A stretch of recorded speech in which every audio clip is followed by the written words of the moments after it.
ইরাকের প্রেসিডেন্ট সাদ্দাম হোসেনকে যখন রশিতে ঝুলানো হয় তখন সবচেয়ে বেশি তার লাশের থুতু ছিটিয়েছিল ইরাকের জনগণ, কারণ সাদ্দাম হোসেন তার জনগণের উপর ভরসা করেছিল। ইন্দিরা গান্ধীকেও মেরেছিল তার বডিগার্ড, কারণ ইন্দিরা গান্ধী তার উপর ভরসা করেছিল। পলাশির যুদ্ধে নবাব সিরাজউদ্দৌলাও হেরেছিল তার আপনজনদের বিশ্বাসঘাতকতায়।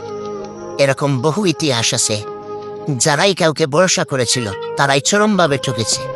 আপনি জানেন কি আপনাকে সবচেয়ে বেশি কষ্ট কে দিতে পারে? আপনি সবচেয়ে বেশি যাকে ভরসা করবেন সেই মানুষটাই। এ পৃথিবীটা কেউ কারো নয়, একমাত্র আপনি ছাড়া আপনার সাথে কেউ নেই। সবাই সুখের ফেরিওয়ালা। দুঃখ যদি কেউ কিনতে আসে তবুও বিনিময় চায়। তাই কখনো কাউকে ভরসা করার মতো হাতটা দিবেন না। এ জীবন পথে অনেকেই আপনার সাথে হাঁটবে, কিন্তু দিন শেষে স্বার্থের হেরফেরে তারা আপনাকে ফেলে চলে যাবে নিজের স্বার্থ রক্ষায়। জীবন সুন্দর যদি নিজেকে ভালোবাসতে পারেন, তবে কেউ আপনার আপন নয়। সময় একদিন হিসাব মতো সবটুকু বুঝিয়ে দেবে, কারণ আমি বিশ্বাস করি সময় হলো সবচেয়ে বড় শিক্ষক।